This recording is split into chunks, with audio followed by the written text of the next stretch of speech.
Welcome to my brand new 2025 Tesla Model 3 long-range rear-wheel drive, the same car I had before, except 7 years newer. And I'm gonna go over the delivery day in this video, and I'm gonna give you my main reasons why I got this particular car and why I think it's the best EV for the money, period, right now, especially with the new referral discount being $2,500. So if you're looking to order a Tesla Model 3 right now, you can use my Tesla referral link. I'll leave it in the description below, and you can get $2,500 off. I'm gonna give you my first impressions, driving it and being in it compared to my 2018 Model 3. So let's get right into it. This was the delivery day. I picked this up in Cincinnati, a great team over there. First off, right off the bat, if you've never ordered a Tesla, especially now in 2025, it's just super easy. Everything was done online, literally on my phone actually. So I just went on my Tesla app, ordered my car. You just walk through the steps on the app. And when your delivery day finally arrives, you just go up and find your car and it literally syncs to your phone. Now your phone is your key. So the delivery process is extremely seamless, hands off. All I had to do was go inside and sign a couple of documents and I was on my way. This is a $54,000 car. This car ended up about $22,000 out of pocket because I had about $14,000 in Tesla credits thanks to the referral program, and I also used the $7,500 federal tax credit plus the $1,500 for the loyalty discount. So that brought the total price all the way down to $22,000-ish. I also sold my old Model 3 and got $19,000 out of that, and I applied that money to the cost of this car. So I basically was able to upgrade from a 2018 Model 3 to a 2025 Model 3 for about $4,000, which is incredible. And then also the fit and finish for these Model 3s has just gotten so much better than when I got my first generation Model 3 7 years ago, especially given this is a new generation. You know, they just started producing these about a year ago. I didn't notice any panel gaps or anything out of the ordinary. Now here are the main reasons I decided to buy this car and not just keep my old Model 3. The first reason is the range. 360 miles of estimated range in this 2025 long-range rear-wheel drive. And the reason I went with the long-range rear-wheel drive instead of the all-wheel drive was mostly just to save money. It's quick enough for me, and I just think it makes sense to have more range for less money. Try to keep the expenses minimal, even though I did splurge on the Quicksilver paint because it just looks so good. But the one downside, the rear-wheel drive Model 3 comes with the bass sound system, and I went from having the premium audio system in my 2018 Model 3 to the bass sound system, and that's like by far probably the biggest disappointment going to this new car from my old car.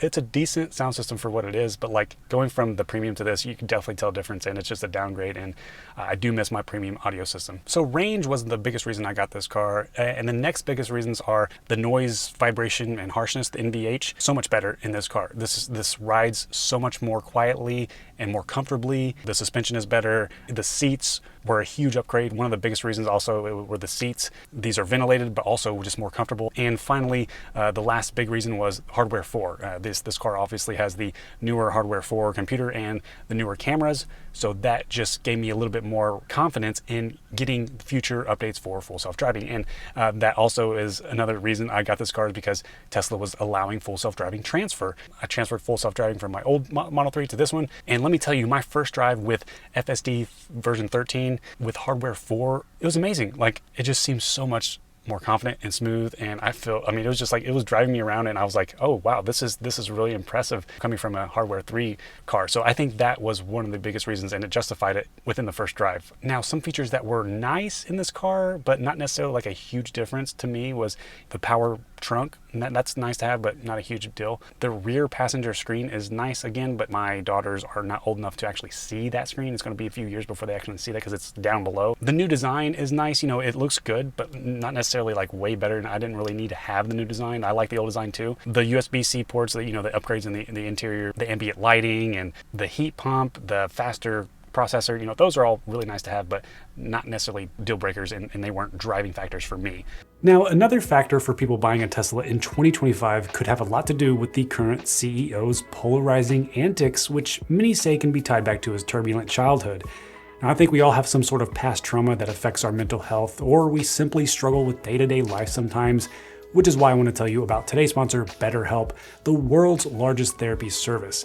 Now, one of the reasons it was so hard for me to spend a few $1,000s just to upgrade to a new car was because I witnessed a lot of financial struggles as a kid, and it's extremely difficult for me to part ways with money. And now that I have 2 daughters, that fear has elevated even more.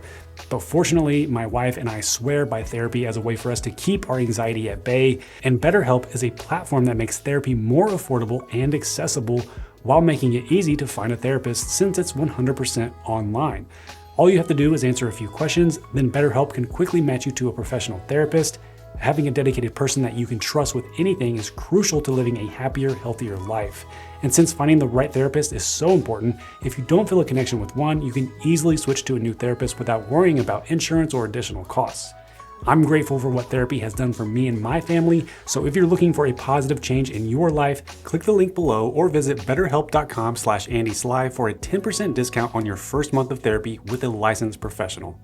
Now, some of the disappointments about this car compared to my old car is, I've already talked about, losing the audio system, that's the big one. And then also losing the stalks. Hey, where are the stalks? Stalks? Where'd they go?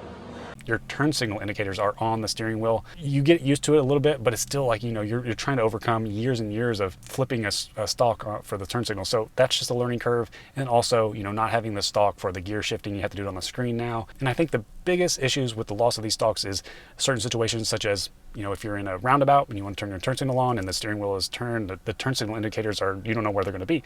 And then also if you're doing like parallel parking or a 3-point turn, doing the gear shifting on the screen, kind of cumbersome. So my first impressions after driving this car for a couple of weeks is the exterior, the design is beautiful. It's a welcome design. It's more modern. It's a nice refreshing feeling of coming out to my car and seeing just like something different. Having said that, the old design still looks good to me. I think you can't go wrong either way. The Quicksilver color is beautiful, although I do love the ultra red. I kind of miss having red sometimes, but it's just nice having a different color. The driving and ride comfort is by far probably the best part about this car. The range, it's a fun car to drive. It's got one of the top ranges of any EV out right now, especially for the price. For under $40,000, depending on what configuration you get in the tax credits, like this is an amazing car, probably the best bang for buck EV right now. However, I have some regrets, and this is going to sound very crazy. I'm contemplating selling this car.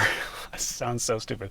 When I got this car, I bought it thinking I was going to keep it for a long time. That was my plan when I got this car, and then the Model Y Juniper was released in the US sooner than I expected. So now I'm like, should I just splurge on a Model Y Juniper, the launch series, for $54,000? I'm literally contemplating that because here's the thing. Right now, I have this Model 3 and my wife's Model Y. I'm thinking about upgrading my wife to a bigger car, such as the Rivian R1S or the Kia EV9. The Model Y is a great family car, but like if we're all 4 in there, we can't have any other passengers pretty much. I'm thinking maybe I should just replace this car with a launch series Model Y, and that way we have a Model Y and a bigger SUV. As much as I love the Model 3 and driving the Model 3, the Model Y just kind of fits me better. I'm a tall guy. Getting in and out of the Model Y is just easier for me. Sometimes I like having that higher vantage point when I drive my wife's Model Y. So at the end of the day, I'm asking you for your advice. Basically, I could sell this car. I have an interested buyer for this car, and I would get my money back, and I could use that towards the new Model Y. And essentially, I would be paying $10,000 more if I would sell this car and get the Model Y.